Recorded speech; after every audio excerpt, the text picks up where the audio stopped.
Hello and welcome to another week of Obscure and Dead Music Reviews. I'm Azy. And I'm Maus. And this week we are reviewing a recent release on Manic Depression Records, which is a Paris, France-based record label, and it's Subculture Shock.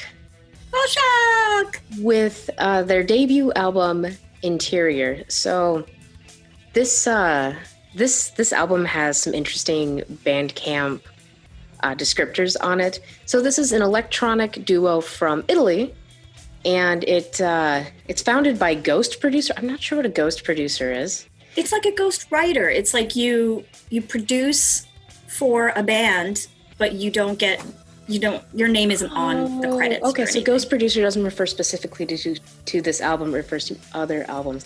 Got it. Yeah. Ghost producer, drummer, and singer Francesco K. in 2007, but I guess it really started to take off as a Subculture Shock idea when Francesco, it sounds right.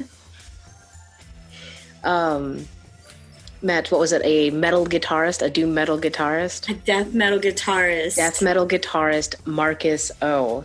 And now they make this kind of, well, they call it darkwave and synth pop, but it kind of sounds in the vein of like the really mellow electronic sounds that we're hearing out of like Drab Majesty. It is straight up 1981 new wave, darkwave. Yeah. And it's not something that you would expect from, a death metal guitarist, and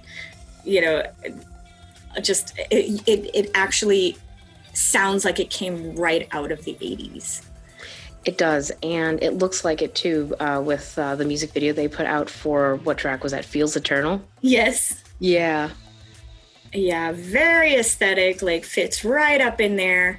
This album has, like I said, it's very new wave, and a lot of the bands that we're seeing nowadays they take inspiration from the 80s. They sound very, it's like this modernized 80s, and this is a little different.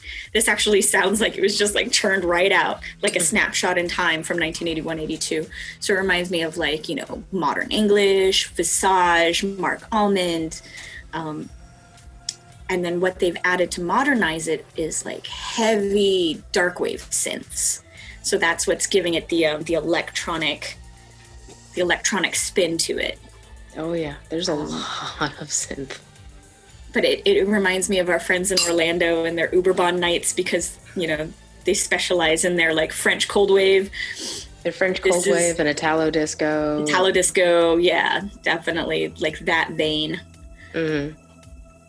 So we've got a 9-track release here, or maybe less. Because there's an intro track. There's an intro track which I do not listen to. I do not listen to intro tracks. You didn't even listen to it once? Not even once. So I apologize to the people who write intro tracks and have a lot of love and how it sets the tone of the album. I'm sure it does. If it's less than a minute long, I'm not going to give it the time of day. I kept those 55 seconds. Oh, so if it were 5 seconds longer, 5.5 seconds longer, you would have listened to it. If it was a minute and like 20 seconds, I would listen to it. That is just my own personal problem. Nothing against the writers of the music. So, I ain't got time for intro tracks. Yeah, I know. So the first single is Feels Eternal. It is a banger. There's a music video for it that we talked about. If you had listened to the intro track, that second track would have hit you so much harder. Yeah. I absolutely love it. This is the main track that a lot of the other tracks will remind you of. So as you're listening to the album, you're like, oh, that sounds like Feels Eternal. Oh, this sounds like Feels Eternal. I felt that way through the entire first half of the album. I did like the third track a lot, Synthetica. Mm-hmm. That one gets stuck in my head. So Feels Eternal and Synthetica are like, to me, some of the top tracks there. It does get stuck in my head. See, the album did not grab me until track 6, Nude Grace. And that was when I was just like, yes, Yes, and I felt that the second half of the album was more for me than the I first love half of them the all. This entire album is for me. I know you have been raving about For it. me. It's like what Morwan was to you. Like Fall Shock is for me this month. Oh yeah, this is definitely a Maus album. This is your okay, cool. Yeah, this will be like my pick of the month. So Leave the 7th. so after I know. So after like two great dance floor tracks, track 2 and track 3. Track 4, Illusion, is kind of like a slower ballad just to break things up a little bit, still with those strong synths. So it's like electro ballady, which was kind of cool. The song you're talking about is track 6, and so there was like track 5 and 6. They were kind of long. They were both over 6 minutes long. Mm-hmm. And you know, like upbeat, and like you just want to dance to it and everything, but I couldn't dance to something this long. Not anymore. I'm too old. And then after practice with quarantine. Yeah, you know what? I need to get back in shape. I need to start like dancing in my room or something. You can always go outside. This is good outside music. Outside music, outside exercising. I really enjoyed Wall of Try. I did too. 6 and 7, Nude Grace and Wall of Try were my favorite tracks. Yeah, it's an awesome song. Like, I think that once the chorus kicks in, it's very pop, like electro pop. It's like, but still steeped in that like dark 80s. Like I could just feel being in a basement, like being swathed in like fog machine. Like I could just feel it. And then once you get into tracks 8 and 9, it slows down a lot. It did. Track 8 is called The Holy Rage. Track 9 is called Marian Valerie. And they were like atmospheric synth ballads again, very much like Illusion, but like slower, more to showcase like a beautifully layered style, kind of like a Lycia song. Not the same vocals at all. You know, the vocals here are very Italo 80s. Yeah. But with those 2 last tracks, I was just kind of like, you know, sliding out of the album. And then I would just go hit repeat because I want to get back to those dance songs. See, when I listened to this album, I listened to it a couple of times on my computer speakers, and I just was like, I feel like I'm missing a big chunk of the album, so I had to get like my big, nice over-ear headphones so I could hear everything, and I was just like, I was missing a lot to this album. Because you're right, there's a lot of that like multi-layering, and there's a lot that if you have like, don't listen to this like what is it, like on your phone, just like turn it on and set it on a table. Oh my God, that's the way I listened to it the first time.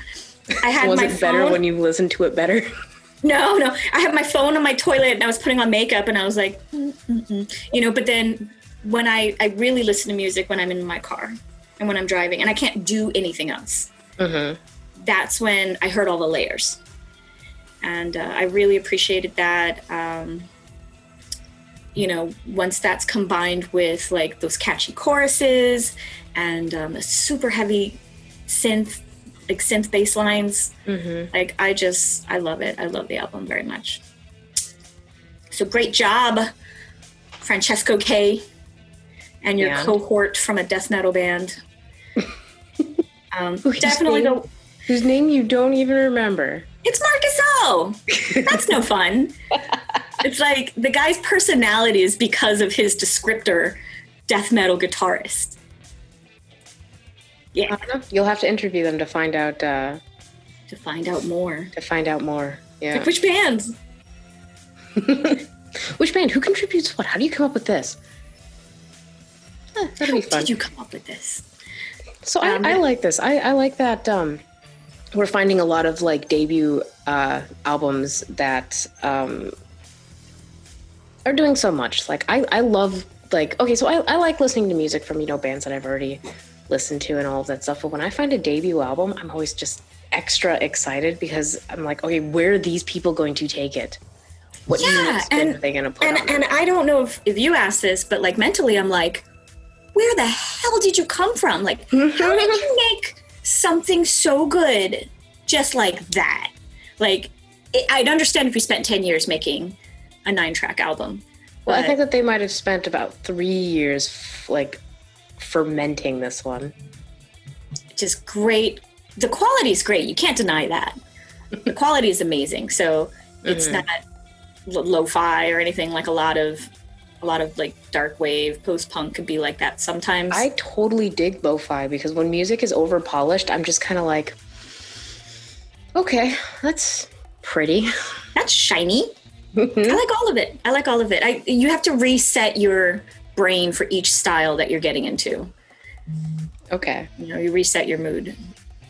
But then again, I'm okay with listening to like 15 different genres that. Well, you know that's what the quote unquote filler tracks are, right? They're there as like, in some albums, they're there as musical sorbet to cleanse your palate. Oh my God. Oh, okay. Okay. So that you can get back on the ride. Yeah. Does that help you hate them less? No, I mean, there's a way to do filler songs. You know, not this album. There are other albums that have real problems with filler songs. Like, they're like, okay, I've got to slow it down. I've got to give it some breath and go back in. And their filler is just boring. It's like, you could still make a song. You could still write a song. You could still write music. Well, we could probably discuss this for a long time. We should just be like, what's the deal with intro tracks and filler songs? Okay, write a think piece on it, and we'll argue about it for like a day. That'd be great. Stop talking. We'll make really up. Drunk and debate about it, and bring examples. Ooh, yeah, be prepared. But yeah, that's Fall Shock, who like I said, like Maus has been raving about this since the album was released. She's very excited. It came out September 25th, so it's still pretty fresh. So as always, go check it out. Buy it if you like it. And come back here and tell us what you thought of the album. And go watch the music video for Feels Eternal. Yeah, it's not that... it's not like... There's not a lot going on, but it's still a really good video. It's adorable. I'm sure that there will be clips throughout of this video, because that's just what our editor does. And until next time... We'll see you around. Thank you to all of our Patreon supporters who help keep us in business. And everyone who comes and joins us on our live streams, thank you guys too. It's great. We are not dying as quickly as we would without any sort of, like feedback and interaction from you all. It's really nice. So come join us on Fridays, Thursdays, Wednesday nights on Twitch, and we'll see you around. Bye. Bye-bye. Oh, and like, comment, subscribe. Okay, now for real, bye. Smash that like. Yeah, do that thing.